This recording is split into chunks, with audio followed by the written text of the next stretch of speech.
मधल्या मालकीनबाई काहीतरी करावं, नाहीतर वय आधीच उशीर झालाय. दामू तू शास्त्री बॉसने घेऊन ये, त्याशिवाय काय गत्यंतर नाही. आलोच बघा. पालक नको म्हणले ना, तरी मी तुमचं तेच चाललंय. हे एकदम गप.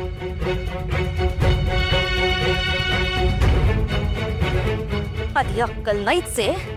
अगं अजून उशीर झाला तर दादल्याचा जीव जाईल, कळतंय का? आता तोंड पण ठेवायचं आणि मी जे काय करते ना ते करू द्यायचं. दामू अरे बघतोस काय, जा लवकर. आलो. काय शास्त्री बॉसने घेऊन ये, लवकर ये.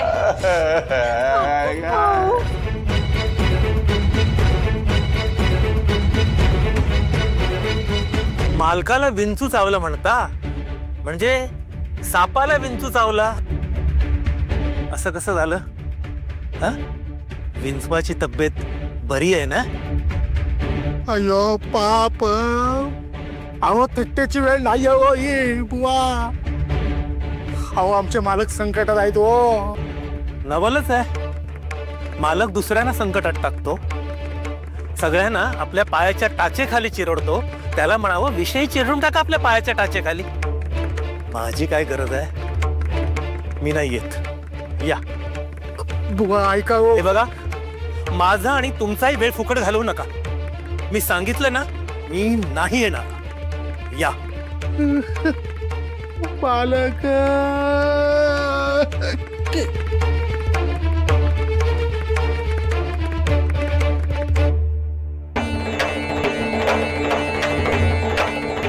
क्षमा करा धन्वंतरी, माझ्या कर्तव्यात कसूर झाली. पण काय करू, मन मानत नाहीये. मालक मालक मालक मालक. एकला वैद्य भाऊ कुठे? अयो वैद्य बुवा यायला नाही बोलले हो. वैद्य बुवा बोलले सापाला चावलाय विंचू.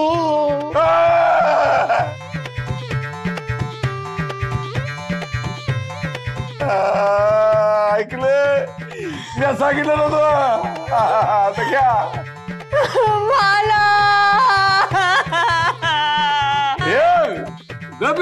मी गेलो ना, अजून आहे इकडं. तरी मी आम्ही नको म्हणत होती, पण गोदाक माझ्यावरच वरडली.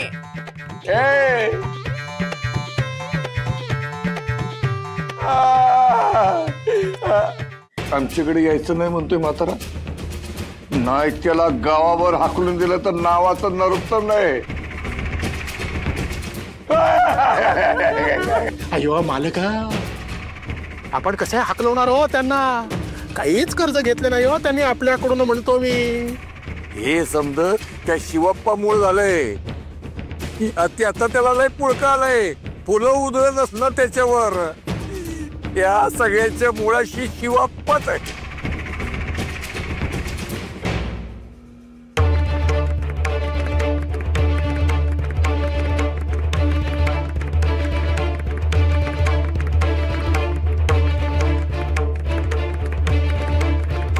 कावेरी, दामू, मी वैद्य बॉसने घेऊन येते, तर तुम्ही मालकासने बघा.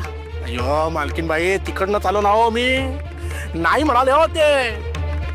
पर त्यासनी कोण घेऊन येईल ठाव आहे मला. चल दोंडू, चल टेंबा घेऊ.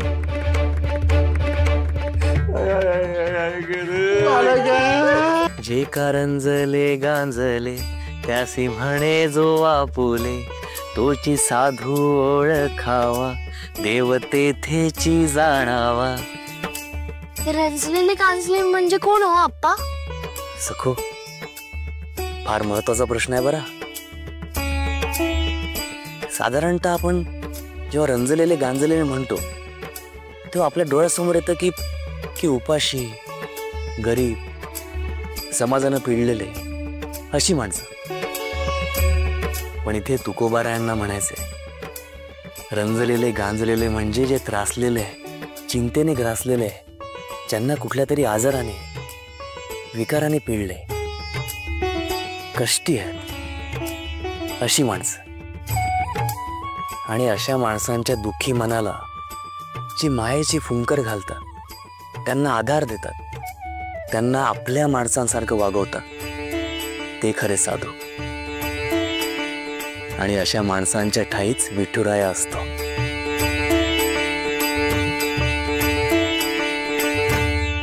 शिवाप्पा भाऊ,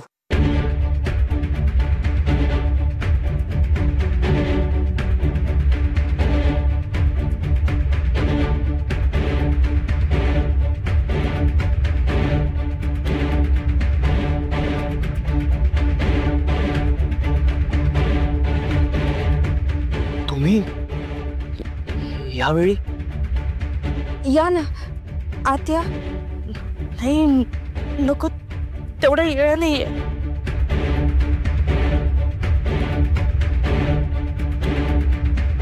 काय ग, काय झालं?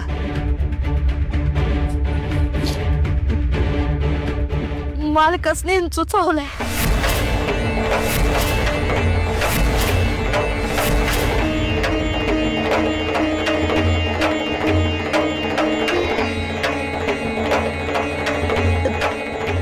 दामू गेलता वैद्य बुवासने बोलवाय, पर ते उपचार करायला नाही बोलले.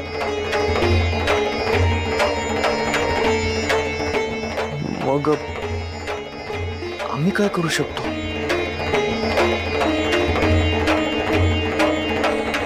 वैद्य बुवांचा सखोर लय जीव आहे. त्यानं जर का सांगितलं का मालकांचा जीव वाचवा तर ते या नाही बनणार नाही. सकुल माझ्या बरोबर पाठवलं तर लय उपकार होते.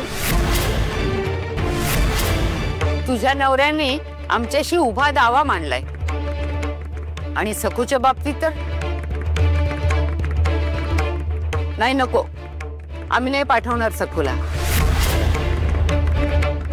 होय, मालकांनी फार वाईट व्यवहार केलाय आमच्याशी. आमचं आणि तुमच्या सखूचं लगीन लावून द्यायचं.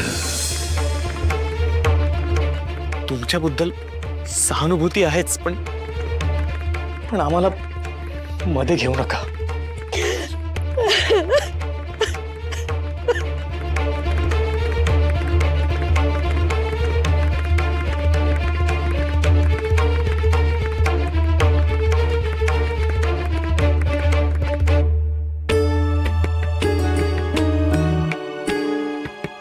गोदाई